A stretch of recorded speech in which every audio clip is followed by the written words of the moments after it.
This is Kentucky Afield Radio. This is Ron Rohde, Kentucky Afield's first host back in 1953. Now, I'm proud to present Charlie Baglin. Pull up to any red light and look around. All the different license plates. There's a chance you have a specialty license plate of your own. We go inside outdoors today to focus on 3 plates: the Bobcat, the Cardinal, and the Viceroy Butterfly plate. Pretty plates? Yeah. But what the proceeds are doing to safeguard wild and scenic lands around our state is pretty special, too. The plates that keep the bluegrass green. Next on Kentucky Afield Radio. Uncle Chuck, what is fall? Fall means football, but excitement doesn't end there. This is when Kentucky's outdoors are just getting started. The Kentucky Department of Fish and Wildlife reminds you lakes and streams are alive with fall fishing. And for many, the biggest game of the season is white-tailed deer. Get your fishing and hunting license and get your game plan together. This fall, take aim on a winning season at fw.ky.gov. How was the wedding? I cried like a baby. Good thing you wore your life jacket. They say you can drown in a teaspoon of water. Makes you think twice about that next cup of coffee. Honey, I'll be outside washing the car. Life jacket. Before you break a sweat, before your next sad movie, wear your life jacket. Put on your life jacket and help with the dishes. Dad! Life jackets. You know when they're a stupid idea. You should know when they're not. Kentucky conservation officers remind you your life jacket's got your back. Welcome to Kentucky Afield Radio. My name is Charlie Baglin. Now, if you and I were to walk into our county clerk's office today to put a new license plate on our car or truck, we'd have some thinking to do.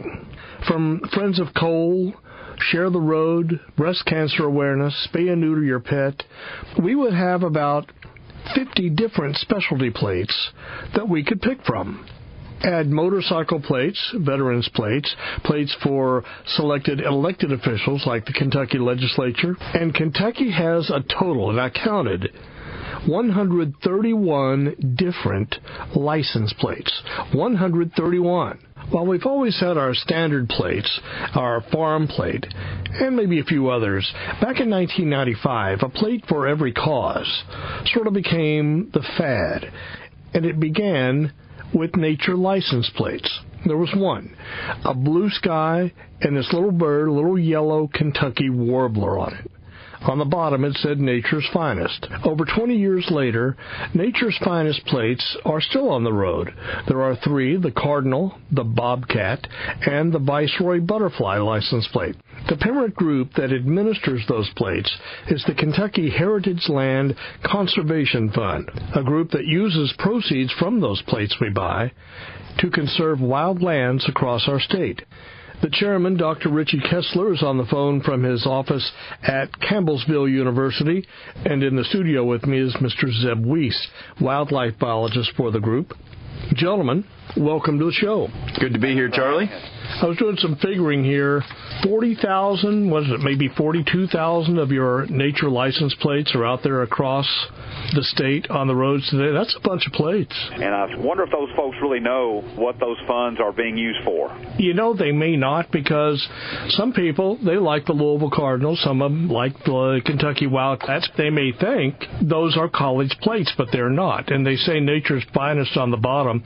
There's a Viceroy plate out there. That's beautiful. But they're more than just pretty plates. What does the fund, that extra $10 you spend, what's it go to help? Well, to date, it has helped purchase almost 90,000 acres statewide of conservation lands, which everything from additions to state parks like Natural Bridge to wildlife management areas to local parks. If it's a green space where critters can live and people can hike, your nature plates have probably helped to pay for some of it. That's nearly 90,000 acres, 125 sites around the state, and 67 counties, so more than half the counties now. Yes, sir. Do you have a goal out there to have nature plate properties in every county? Do you have some other criteria on which you judge what land to buy? Well, we do have criteria Charlie, that was established when the program was established by statute back in 1995 or so. Those criteria include habitat for rare, threatened, or endangered species. Is it a site that has potential use for environmental education? Is it a site that maybe has some of these values but is also very threatened or subject to losing its natural functions, like, say, an important wetland that's providing protection against flooding or providing for water quality? But I will tell you that the board would very much like to see at least one project in every county across the Commonwealth, because we do value the support from the proceeds of the Nature's Finest plates, and we need to do a better job, as we're trying to do on your program today, of letting people know that those aren't just pretty plates. There's some great work going on as a result of those funds. So it's not just for rare, threatened, or endangered species protection. A lot of that has to do with public use for hunting, fishing, kayaking, environmental education, and other purposes. So we know that they are in great demand. Expound upon that, Zeb, if you would. Well, out of our 90,000 acres, right around 60,000 acres are open to hunting and fishing opportunities by one of our state agencies, and those are our larger land holdings, Fish and Wildlife, state forests, wild river properties that are 1,000 acres or multiple thousand acres. Just about all of our properties, essentially all of them, are open to hiking, from little community parks, Jefferson Memorial Forest in Louisville. We've purchased some tracts there, our state parks, obviously. There is just a very small handful of properties that are not open because of federally endangered species habitat, a few hundred acres out of the 90,000. The vast majority, we want people out there. You know, personally, I have a couple little boys that spend a lot of time throwing rocks in the creek like I did when I was a kid, and I don't see enough of that. I want to see more little kids out splashing around in the creeks when I go to these sites. We need to get kids outside more. That's kind of an informal goal I think most of our board members would support. The fact that I may never set foot on, I'm going to say, most of these properties, or to visit the areas where you will find rare and endangered species, doesn't break my heart, because these are some rugged properties. On occasion, you'll find, they don't really lend themselves to human visitation. They don't. There's cliff lines out there. Hey, it's tough to get. There may not be a trail leading to some of these places. Well, like I said, most of them are open to the public in one way or another, but a good way to point this out is Pine Mountain State Scenic Trail is really important to us. The goal is eventually to have a hiking trail from Breaks Interstate Park on the Virginia line all the way to Cumberland Gap on the Tennessee line, 120-mile trail. Well, most of what we have purchased is to help the hiking trail, literally a one-lane hiking trail on the top of the mountain. Well, we try to buy a lot of acres on either side of that trail to protect the view shed, to protect the scenic opportunities, give critters a place to live, but you're not going to run up and down Pine Mountain from side to side. Most people are not. I don't know anybody is. So, they're all open. I should say most of them are open to the public to some extent, but there's a lot of inches on these acres that you're not going to get to, because they are some of the Kentucky's the last remaining wilderness areas, in essence. Dr. Kessler, would you be kind enough, tell me some of the key areas. People see the plates, they connect them with nature plate properties, but really, where are they? Because they're not called that as such. They may be more like the Peabody Wildlife Management Area. What are some others?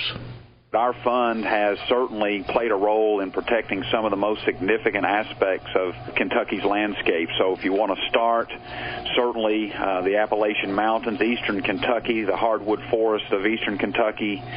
We have a number of sites there that we've been involved with, whether it be helping protect some of the last remnants of old-growth forests like the Lily Cornet Woods associated with Eastern Kentucky University, or the Pine Mountain Trail, scenic trail that Zeb was just speaking about. I think is a major push for us, working with our partners with Kentucky Fish and Wildlife and Kentucky State Parks and others. As you continue to move westward in the state, you get more towards the central areas of the state, south central Kentucky.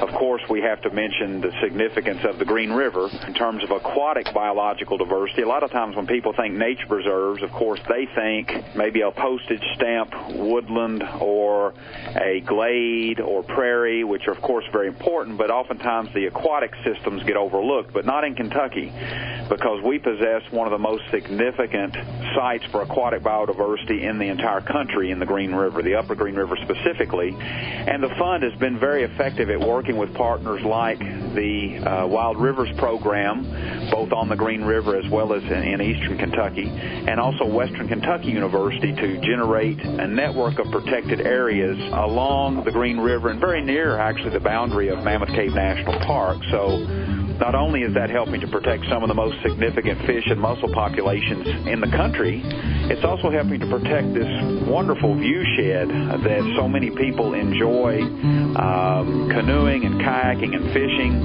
not just within the Mammoth Cave National Park proper, but extended upstream from the park. Mr. Chairman, the music is playing, so let's pick up there in just a minute. We're talking to the Nature Plate people on Kentucky Afield Radio.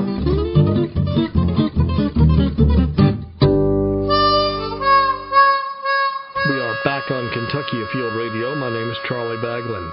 If you have, or if you have seen the Bobcat, the Cardinal, or Viceroy Butterfly license plate, that's what we're talking about today. We're focusing on what those plates help fund across our state. Chairman Richard Kessler on the phone from Campbellsville University. And Doctor, let's take a look at God's country, Western Kentucky.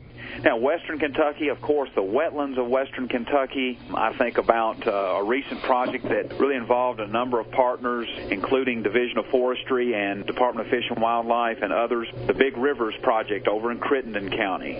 Certainly. Several thousand acres there on the Ohio River. We've got some areas in extreme western Kentucky, like Terrapin Creek watershed is a really, really significant area that a lot of people might not realize. It's got a lot of state-listed species associated with that region. So if folks would love to not only know where a lot of these sites are that their purchases have helped to protect and provide recreational opportunities for, if they'd like to know more about the program in these specific sites, they can purchase a book that was published a couple years ago that I think we may have talked to you about when we did, yes, out, with Dr. Tom Barnes, one of the last books that Dr. Barnes published, called Kentucky Naturally, the Kentucky Heritage Land Conservation Fund at Work.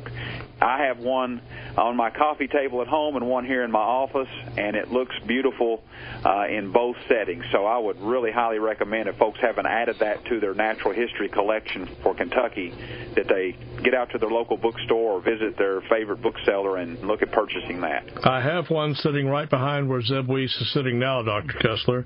Beautiful book. Tom Barnes, God rest his soul, did a beautiful job in the photography of that publication. That was something to see. There are partner agencies. Kentucky Heritage Land Conservation Fund. That's a long name. It doesn't exist as itself. It doesn't exist in a vacuum. It's partnered with a lot of people around state government and around maybe even local government that has a hand in state conservation. Name off who these partners are people would be familiar with. Well, our state government agency partners that we work with regularly are the big landholding state agencies for conservation there. Kentucky Fish and Wildlife, Kentucky Division of Forestry, Kentucky State Nature Preserves Commission, Kentucky State Parks, and the Wild Rivers Program. But that's where the big acres are. In addition to that, we have about 20 local governments that range from Fayette County Parks, City of Bardstown, Hart County Fiscal Court. Yeah, Livingston County is in that list. Livingston County Fiscal Court, so local and state governments. Recently, our statute was changed a few years ago to also allow us to partner with nonprofit land trusts. Nice. And since that time, we have worked with the Nature Conservancy of Kentucky. We've worked with the Flora Cliff Nature Sanctuary in Fayette County, Kentucky Natural Lands Trust, which has a Pine Mountain focus. Those are our initial nonprofits that we've worked with that are also in the land conservation business. Like I said, we got about 20 local governments, so there's a lot of them. Land isn't cheap. You sell one nature license plate. You get $10 from that. Where does that $10 go? In a nutshell, it does just go in a restricted fund, an account. Whatever we took in that quarter is divvied up between the 5 state agencies that I mentioned. Each get 10% in their account, and then the other 50% left over goes into what we call competitive funding, and that's open for applications from any local government, any land trust. Every quarter we have a board meeting. We have a 12-member board that receives applications, and if they award funds to purchase a piece of land, then it comes out of that restricted fund. We fund some land management as well, putting in new trails, invasive species management, prescribed fire. Recently, all the agencies I've mentioned, especially State Fish and Wildlife, the Nature Preserves Commission, and Nature Conservancy, we have collaborated with our funding to leverage it to get a pretty substantial federal grant to do land management across Kentucky, especially in the Green River region. All right, you're talking a pay grade above my head. You're going to leverage it to get a federal grant. Anytime you apply for a federal grant, generally you're required to match it. If you're asked the federal government for $100, they say, well, you got to throw in $100 too. Okay. Nothing's free. You got to show you have a little bit of cash. Okay, but so you're going to get it for half price. You're going to get it for half price, and because our nature license plate funding is donated by people that buy the license plates, it can be used as a match for federal grants. It doubles your money. So your $10 turns into $20, I guess is what it boils down to. And the important part about that is this is a really collaborative effort from multiple agencies working across ownership lines and all on the same team, and that's pretty significant, and that's the direction I hope that we will be going even more so in the years to come to get some work done on these properties. Our biggest property we've closed on this year has been the Audubon Wetlands property. How big is that? It's about 650 acres, right on the Ohio River between the old Audubon State Park existing 700 acres and the Ohio River. It's wetlands. There's a couple of rare species that we know. There's a bald eagle nest, active bald eagle nest. There's a heron rookery. There's the federally protected copperbelly water snake, which lives there, which we've seen. So it's a pretty significant area. And another reason it's significant is the local Friends group has worked diligently to install a 100-foot handicap-accessible boardwalk to take you out in the wetlands. And we just met recently to discuss expansion of the handicap-accessible trail. Parks hasn't opened to the public quite yet because they're still working out some parking details and things like that. But once it does open, it's going to be a one-of-a-kind thing for the state of Kentucky. Pretty significant. Dr. Kessler, this is in the area of Henderson, Owensboro, that part of the state. Yeah, and let me piggyback a little bit on Zeb's comments there. The fact of the matter is, as the example in Audubon speaks to this, is there is a great desire for these places, and there's a great love for these places locally. And what a lot of people don't realize is these aren't projects that just happen on their own. Either you have to have a natural resource type state agency that has nature protection or recreation as part of their mission, or you've got to have a group of well-positioned, savvy local folks like that Friends of Audubon down there are, who have a willingness and a desire, but also have the backbone to get some of these type projects done. And in some cases, the Heritage Land Fund and Nature's Finest may be the go-to, and it may be one of the few places where those funds exist if someone wants to create a new nature preserve or expand and improve an existing nature preserve like the Audubon Wetlands is going to do to John James Audubon State Park. So I just want to make that point that, you know, these projects don't just happen. And I have a family farm. That farm has been there in our family for several years, and I hope to keep it in my family. But a lot of folks in the Commonwealth, they depend on these public sites to have a place to go and to recreate. If it weren't for some private landowners who, when approached by the Wild Rivers program or when approached by Audubon State Park, you know, a lot of these things would never happen were it not for some committed sellers out there, some private citizens and others out there who are willing to participate in this process. And it just happens that the Heritage Land Fund is kind of a center point or a pivot point, you might say, as a source of funding. The fact that we do provide funds as matching to maybe some other sources shows you that there's some pretty creative minds out there working in these partnerships to make some of these projects happen. The term eminent domain doesn't come up in this conversation. The land, before you can buy it, first has to be for sale from a willing seller. Has to be for sale. Can you go knock on the door and say, you have beautiful property here that would lend itself well to an adjacent property. Would you give us first right of refusal, or would you give us a shot at buying the land when you're ready to sell? Generally, before they apply to us, have explored if the land is for sale. I mean, before we get an application, they've knocked on the door to the landowner. And it doesn't come to us, generally, until the landowner has indicated, I'd be interested in hearing an offer. The very first step after our board makes an award to buy a piece of property or to fund a piece of property is to do an appraisal. And we, as the state, cannot be part of any acquisition that is for more than appraised price. So sometimes the landowner sees that appraised price and says, no, I think I can get more somewhere else, or that's not worth my time to sell, and it ends. It ends there. Sometimes we get some folks that don't even want the appraised price. They're more interested in seeing the land conserved. That does happen. And I get phone calls pretty frequently from folks that call my office and say, I have a farm, I have a piece of property, I'm getting older, kids don't want it, how do I get it conserved? And I will work with them, generally try to find somebody local who might be interested in that property. They find a little pride in it. They want it to go into the right hands. They would rather not see it developed into or just kept as a farm. They don't really want to see it sold to industry, become a subdivision or perhaps a shopping area.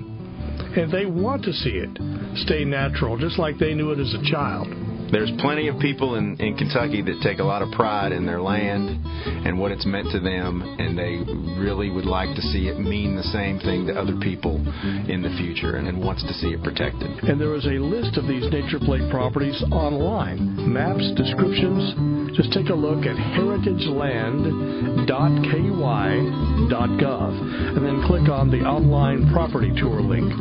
We have a fishing report standing by, and then more on the Nature Plate topic, including making the most out of a tighter budget.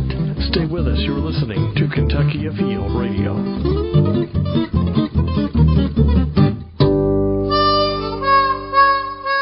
We are back on Kentucky Afield Radio in our second half hour.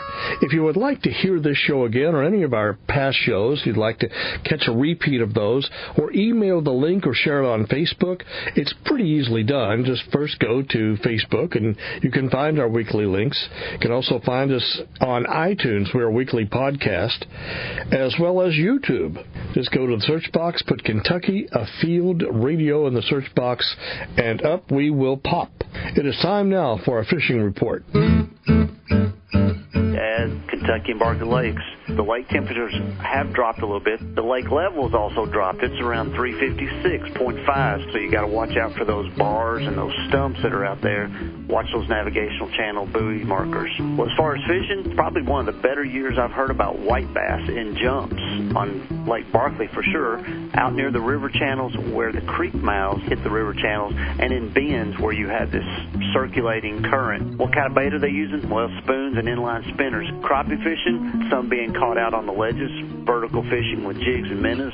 Spider rigging is still probably the ultimate way to go. And in the tailwaters, we've had some good flows and currents. White bass fishing, striped bass fishing, hybrid striped bass fishing, and catfishing is all really good in the tailwaters. Well, this is Paul Reister, and I hope you find a good day to go fishing. This is Jeff Crosby with the Central District Fishing Report. Many fish are being caught at night or early and late in the evenings and morning periods. Topwater baits in the early mornings and late evenings provide a great opportunity to catch a few fish.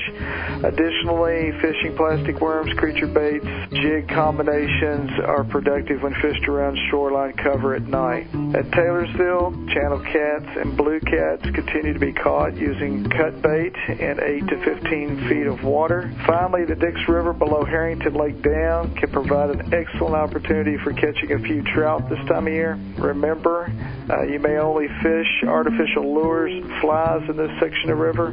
Live or organic baits are prohibited when fishing for trout in the Dix River. Good luck, good fishing, and hope to see you on the water. This is Eric Cummins with your Southwest Kentucky Fishing Report. Barren River Lake, the hybrids have been fair early and late. Bass fishing has been fair, likewise early and late, and at night with soft plastic, live crawdad with some topwater activity. Catfishing has been best, jug fishing with cutter live bait. At Green River Lake, bass have been fair early and late with soft plastics at 15 to 16 foot zone of water near the thermocline. Likewise, catfish have been fair jugging with cut and live bait. Barren and Green Rivers, good action for smallmouth and rock bass with crankbaits, topwater, and soft plastic. Barren and Green River Lake tailwater still producing some walleye and catfish and muskie early and late, and especially at night. As always, good luck and good fishing. Be sure you wear your life jacket. I sail home on peaceful water. Kentucky has some troubled waters. Sailing in a sewer all the way. Boaters dumping waste overboard when no one's looking ruins the day for everyone, fish included. So use an approved dump station. Sailing in a sewer all the day. Dilution is not the solution. Use your holding tank wisely, or hold it in. A message from your Kentucky wildlife and boating officers. In the news, whales have been spotted in Kentucky waters. We have an expert standing by on the water's edge. There goes the bobber. Set the hook. Daddy, it's a whale. Way to go, buddy. Childlike wonder for the outdoors. It still exists. Where to go, what to take, and how to get started are waiting at the Kentucky Fish and Wildlife website, fw.ky.gov. Take a kid fishing. Don't let the opportunity get away. We're back on Kentucky Afield Radio. My name is Charlie Baglin. You have heard commercials for these plates right here on Kentucky Afield Radio. Nature plates drive home your support for the great outdoors. The plates that keep the bluegrass green. The Kentucky Heritage Land Conservation Fund, our heritage land, is here to stay. And the lands that these plates buy are varied, from the mountains in the east to the wetlands in Henderson and in western Kentucky. Nature Plate properties, there are nearly 130 in all, in 67 counties across the state, providing visitors and citizens with opportunities for hiking, wildlife viewing, hunting, fishing, and a great benefit, too, to some of the most critically endangered plants and animals in the Commonwealth. I'm honored to have the program biologist Zeb Weiss in the studio and the chairman of the Heritage Board, Dr. Richard Kessler, on the phone with me from his office at Campbellsville University. And Zeb, I have to ask, does size matter? Our smallest purchase is about 2 acres. About 2 acres, and it was an addition. Really? It was an addition to an existing park. Well, that's what I guess my point would have been. Is there a minimum acreage you're really looking at that stands alone? You know, we're a funding entity, so we need somebody to apply. So if your local county government, your city government, land trust thinks that quarter acre fits in their plans, they would have to send us an application, and our board would evaluate it. Our biggest properties are Peabody WMA is about 30,000 acres that we have invested in. Big Rivers WMA and State Forest, we have about 7,000 acres there. It really depends on why you're applying. If an agency is applying to say, here's a quarter acre and we want to make a hike and trail park out of it, the answer is probably going to be, that's probably not going to be very practical. But if that quarter acre is going to be an environmental education site, it's going to be, the applicant can make the case that fits our criteria for environmental education or outdoor passive nature recreation. It all depends on what you want to use it for. Dr. Kessler, I can't really put dollar values on this, but there's something about having green space in the state, green space in the county, even a local community as a park, that makes living in that community more valuable. Oh, can you Charlie, take that and run with it? Yeah, you better believe it. And we're too quick sometimes, I think, in the world that we live in today with limited funding for a number of different types of programs that people might like to see in their community, and so much competition for tax dollars and for grants and things. I think sometimes that makes us a little too quick, though, to tie dollar value to everything that we do. We certainly can do that. We've shown that the Heritage Land Program and the projects that it has put on the books have generated more income than they've cost the Commonwealth and the program, which is a good thing. But I think of the intangibles of these types of programs. You refer to them, I think, more, say, in an urban setting as green space programs. But in general, the fact that they make our communities, they make our commonwealth a more livable place. People covet open space. And sometimes in a state that's still largely rural like Kentucky, we take that for granted unless you've been in downtown Louisville or in some of the larger metropolitan areas across the country, and you see how much those folks covet any inch of green space that they can get. In New York City, I remember a few years back, a project that just blew me away was how they restored some of the unused elevated subway platforms and tracks into a green space, this beautiful green ribbon running down through Manhattan in New York City.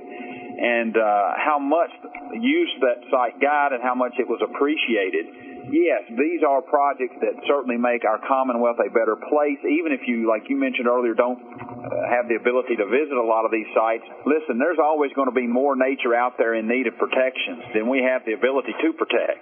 And there's a lot of acres out there that are worthy of protection and need protection for their beauty or for the wildlife associated with them, whatever the case might be. We're about this business of continually trying to protect a significant amount of acres that's providing these benefits. Unfortunately, it does take some time for those projects to work through the state government system. And as a result, if somebody puts a pencil to the paper and they look at our fund, they might say, well, golly, you're telling me that nature protection is important to the citizens of the Commonwealth. You're carrying funds in your budget, so what's that say about the demand for your funds? Well, most of those funds are already spoken for. They're committed, they haven't been spent. And so we're trying to overcome that perception. It sounds like the Heritage Land Conservation Fund is spending money with reckless abandon because the fund is limitless, which certainly is not the case. In the previous administration, the state budget needed to make some cutbacks, and your fund was among them. Can you comment on that? Did it have an effect on the popularity or maybe the sales of the plate? Yeah, well, really, Charlie, I wish we didn't have to talk about it at all, but unfortunately, this is the second budget cycle consecutively where we have had funds sequestered from our budget, but the governor does, however, have the power. Funds for nature preservation are already limited. We also trail a number of the states that are adjacent to us in terms of conservation funding by the state. So just to kind of get to the more specific details that you asked me about, we did get cut again. Our budget has ranged somewhere around an average of $4.5 to $5 million a year from the various sources of revenue that we take in.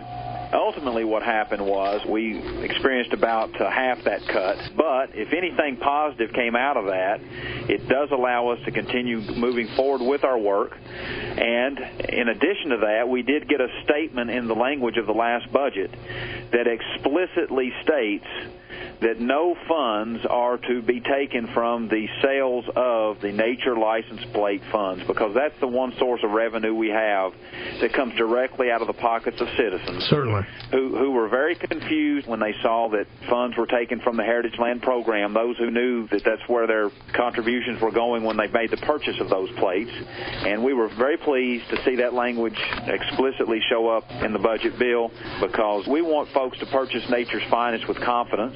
I mentioned earlier that a lot of times people buy these plates simply because they're pretty, and that's great too, but I want people to know that their extra $10 is really going to do some special things in their state. And I want to throw out $1 figure in the most recent Federal Department of Commerce survey of hunting and fishing and wildlife associated recreation. Just for the state of Kentucky alone, $773 million per year is spent by folks in Kentucky on wildlife watching. Really? That's a lot of money. That is a lot.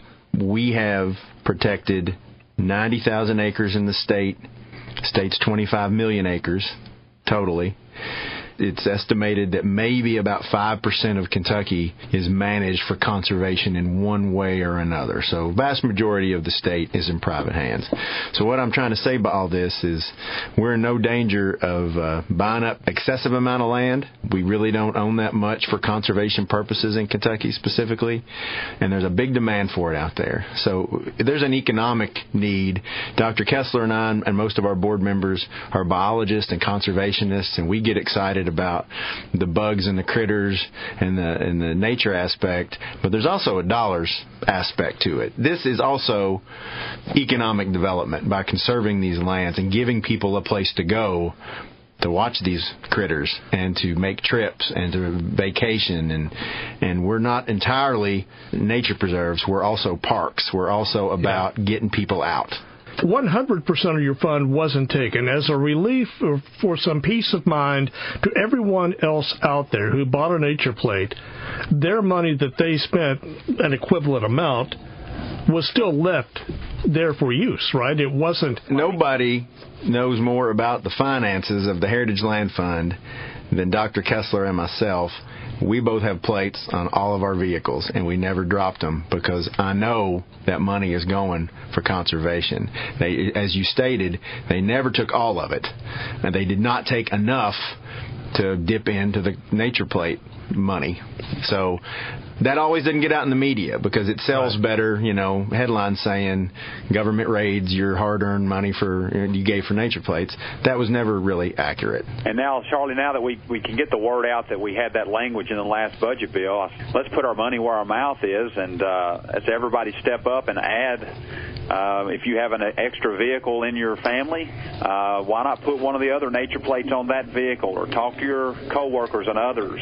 If you have a group that likes to hike or fish or kayak, and there's lots of choices in the plates that also have other sort of outdoor themes, and we understand that. But now that people know what we're doing, what we're about, and now that we've got that language in the budget bill, let's sell $3 million worth of nature plates instead of $300,000 worth of nature plates. Dr. Kessler, I know time's an issue for you. Any other final points that you would like to make before you have to run? No, I would just pass along to the listening audience, our appreciation for the support of any of you who've chosen to purchase Nature's Finest plates, and also that folks have a little better appreciation for what this Heritage Land Conservation Fund is all about now, and to remember that we're all on the same team here. We all depend on nature. We all depend on natural resources for our very existence, not to mention a whole lot of fun and recreation. All right, thank you. Thank you. Bye. Zeb, when you buy land, when the Heritage Land Conservation Fund invests in land, it's not an acre or two most of the time. Sometimes it can be quite a sizable piece of land, and land isn't cheap, but you're making the most out of your budget, declined as it is. What do you see down the road? One thing we have done lately is we have tried to focus on the larger tracts and adding property to existing conservation areas. That's kind of been a focus. So taking what you have and just making it bigger. Taking what we have and making it bigger. That's not to say we have not also funded smaller set-aside properties. We did a couple last year that are small urban environmental education green space type areas. So because they're obviously much less expensive because you're talking about smaller acreages. But we have focused on some big properties. What's new in 2016? We'll run down that list.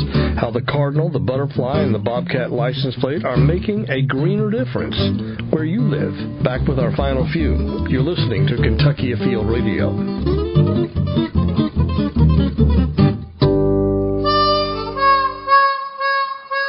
We're back on Kentucky Afield Radio. My name is Charlie Baglin with Zeb Weiss, wildlife biologist, and here's a list of what the Kentucky Heritage Land Conservation Fund has closed on in fiscal year 2016. Bernheim Forest, there was a tract there. In Estill County, a conservation district there in Lily Mountain. You had 2 tracts. Division of Water bought some property, Little South Fork. State Nature Preserves Commission added a track at Bad Branch.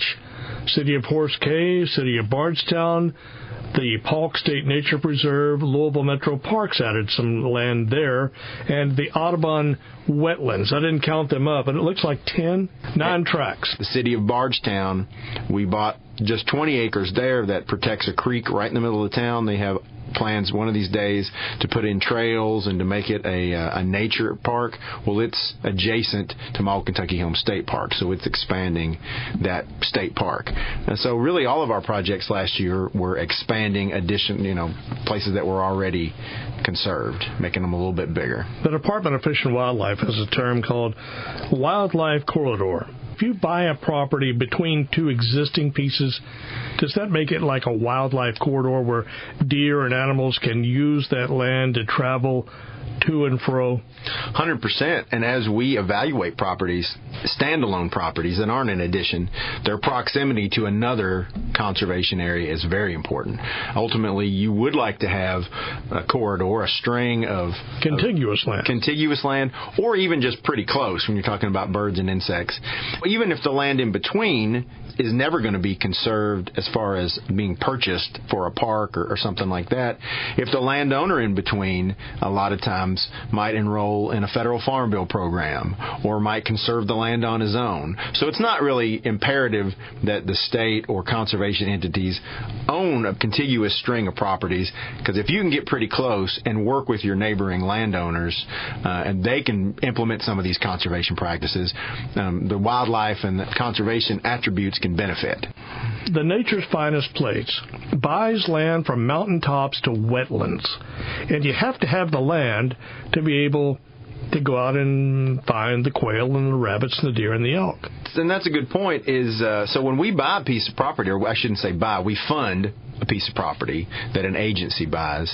When that property is purchased, we have a deed restriction on it or conservation easement on it that states this land has got to be managed the way you agreed to manage it when the Heritage Board gave you the money. This is 100 years into the future. You still have to abide. You have to abide by it. We do annual inspections. I'm in contact with these agencies on a regular basis to make sure everybody's doing what they're supposed to be doing. It cannot be turned into a ball field later after we buy it for conservation, that kind of thing. I was reading here, for every dollar you spend out there, Zeb, $8 in economic benefit is returned to the Commonwealth of Kentucky.